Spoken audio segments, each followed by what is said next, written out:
واقعہ سنانے کا دوسرا مقصد یہ ہے کہ واقعہ سننے کے بعد حق اور باطل کا پتہ چل جائے، حق اور باطل کے درمیان فرق معلوم ہو جائے، یہ حق ہے اور یہ باطل ہے۔ یہ دوسرا مقصد ہے واقعہ سنانے کا۔ اور تیسرا مقصد ہے وہ موعظۃ و ذکریٰ للمؤمنین، اور واقعہ سنانے کا تیسرا مقصد یہ ہے کہ اس سے نصیحت حاصل کی جائے، اس سے سبق حاصل کیا جائے، اس سے عبرت حاصل کی جائے۔ صرف سن کر کانوں کی لذت کی خاطر اور صرف تھوڑی دیر آنسو بہا کر اسے فراموش نہ کیا جائے۔ اللہ رب العزت نے قرآن مجید میں حضرت یوسف علیہ السلام کا قصہ سنایا۔ کیوں سنایا؟ صرف کانوں کی لذت کے لیے سنایا؟ کانوں کے چسکے کے لیے سنایا؟ صرف ذوق و شوق کے لیے سنایا؟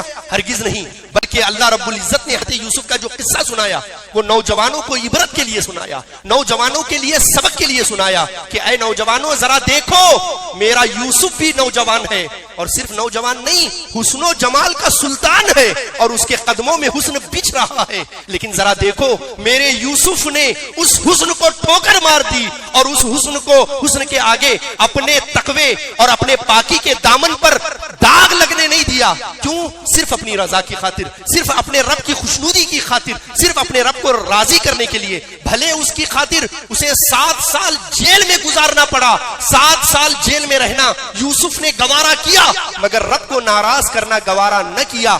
تو جو بھی تذکرہ سنایا جاتا ہے، جو بھی واقعہ سنایا جاتا ہے، اس کا مقصد اس سے سبق حاصل کرنا ہے۔ تو میں عرض یہ کر رہا تھا، مارکہ کربلا، واقعہ کربلا صرف ایک واقعہ نہیں ہے۔ اگر صرف واقعہ ہوتا تو دنیا اسے کب کی بھول گئی ہوتی۔ جیسے ہم اور آپ بڑے سے بڑے حادثے کو بھول جاتے ہیں، بڑے سے بڑا ایکسیڈنٹ ہوتا ہے 4 دن یاد ہوتا ہے، بڑے سے بڑی شخصیت کا انتقال ہوتا ہے 4 دن اس کا غم ہوتا ہے، اس کے بعد ہم اپنے راستے اور وہ اپنے راستے۔ لیکن کیا وجہ ہے؟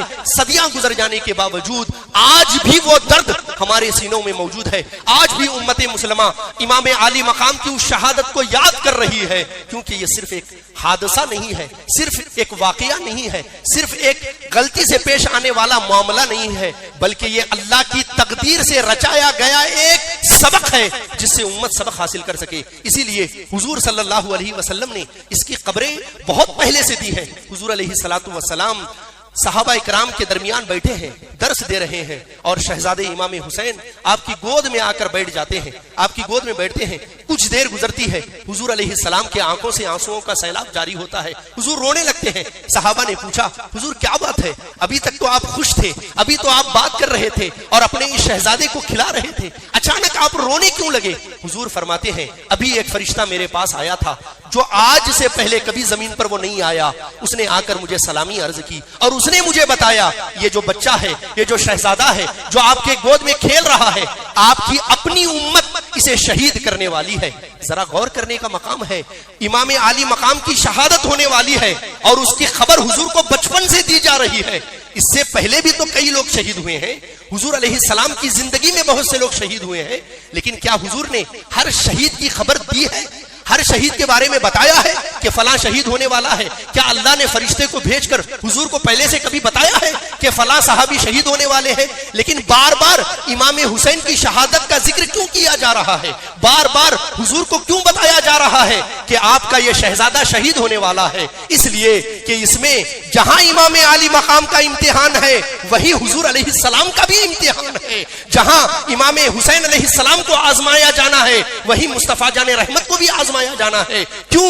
اس لیے کہ جس مصطفیٰ کی دعا سے اللہ قبلہ بدل سکتا ہے، کیا دیکھتے ہیں وہ مصطفیٰ اپنے نوازے کے لیے دعا کر کے انہیں امتحان سے بچاتے ہیں کہ نہیں بچاتے، انہیں شہادت سے بچاتے ہیں کہ نہیں بچاتے؟ لیکن مصطفیٰ جان رحمت نے کبھی بھی دعا نہیں کی کہ اے میرے مولا میرے شہزادے کو شہید ہونے سے بچا لے، میرے حسین کو کربلا کے اس خونی دن سے بچا لے، کبھی یہ دعا نہیں کی۔ کیوں؟ اس لیے کہ جو قابل ماں باپ ہوتے ہیں وہ اپنے بچے کو کبھی امتحان سے نہیں بچاتے بلکہ امتحان کے لائق اسے بناتے ہیں۔ اسی طرح مصطفیٰ جان رحمت نے پوری زندگی اپنے حسین کو اس کربلا میں جانے کے لائق بنایا ہے۔ 3 دن کی اگر پیاس ہو تو زبان چسا کر 3 دن تک پیاسا رہنے کا حوصلہ ان کے اندر